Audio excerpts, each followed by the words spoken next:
12 years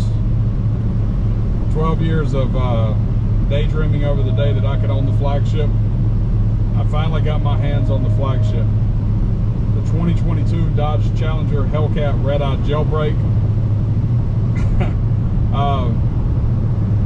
I first laid eyes on the Challenger back in 2010, and I just started my business. Saw a couple people driving some around town. There wasn't a lot of Challengers back then. There, you would see them, but it was one of those things where you're like, oh man, you've got a Challenger. And I wanted one really bad. And after I became self-employed in 2010, I started my business. After about 7 or 8 months, I bought a V6 model.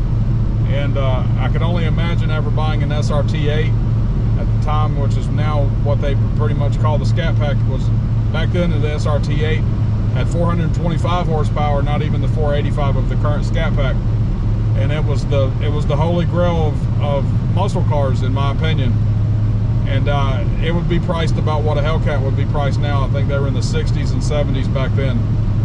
And from that day in 2010, I've been chasing the flagship Dodge muscle car. So later that year, I bought an RT Classic, and that car blew my mind. Every time I looked at that nameplate in the dash, I would smile. I felt like I'd made it in life. And everywhere I went, I got comments about that car. It was such an awesome car, and I loved it. I drove it for several years, and I ended up selling it to buy a truck a few years later. But I always daydreamed, hey, am I ever going to drive another Challenger? Am I ever going to drive another Challenger? And 6 years passed, and I had some financial trouble. I wasn't able to get my hands on one. I almost went bankrupt in 2017. I always had that drive to get back into a Challenger. It's my favorite car. If I had all the money in the world to buy a car, if I had all the money in the world to buy a car, this would still be my favorite car. You can have your exotics, you can have your hypercars or whatever. Those things don't suit my personality. I would never turn something like that down, but this is my favorite car. I had a Scat Pack manual, I had a Scat Pack automatic. We had the Go Mango standard body Hellcat. Those are all great, but I finally have achieved my dream, and that's this 2022 Hellcat Redeye Jailbreak. 807 horsepower off the showroom floor. And I often wondered, after driving the Hellcat, is it going to feel the same? Is it going to be, how much different could it be? It's only 90 extra horsepower. When I tell you that this car has effortless power, I mean, just merging on the interstate, you can get over you can go to jail speeds with very little effort. The power is unbelievable, and it's stunning to me. I absolutely love this car. I like the fact that I designed everything in it. I picked the options that I wanted. The only thing I forfeited was the Harman Kardon package, because I wanted the technology group, and for some reason when I selected the technology group, it would take Harman Kardon off, and when I selected Harman Kardon, it would take the technology group off.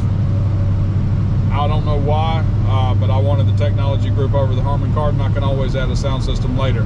Now, there's so many things that I could talk about what I love about this car. I only have a few gripes, and my one major gripe that I've always had about the Challenger is that the windows don't have an automatic up feature. You can go automatic down, but they don't have automatic up. And that's because when you close the door, the window goes down a little bit, and then it goes back up. And when you open the door, it does the same thing. It's just a design thing. It's been like that since the early Challengers that I drove. If I had any other complaints, I wish Dodge would update the technology in the car.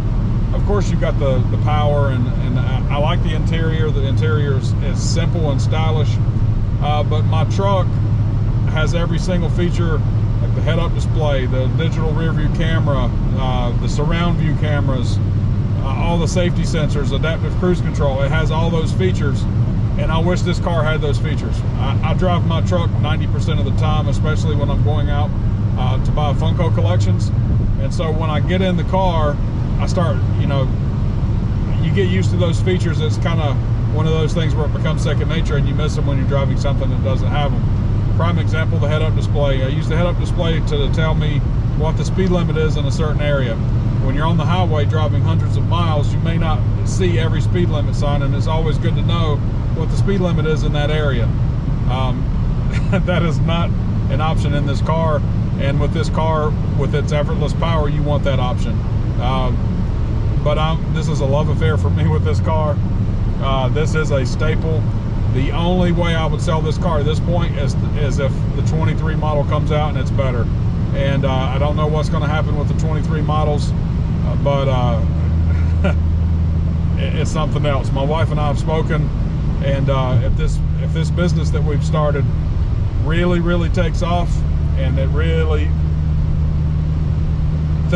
money isn't a problem, we're probably going to add a charger to the stable as well. Have the set. It would be something else, a dream come true to have the set. All I can say is find something that you love to do and figure out a way to make money doing it. I love collecting Funko Pops, and I love selling Funko Pops, and I make enough money doing that, something that I love, something that I would be doing anyway just to pay for the car addiction. I don't even have to use the income from my primary business. And my primary business is becoming the side hustle. That's crazy. That's the crazy thing about it. Find something that you love to do and make money doing it.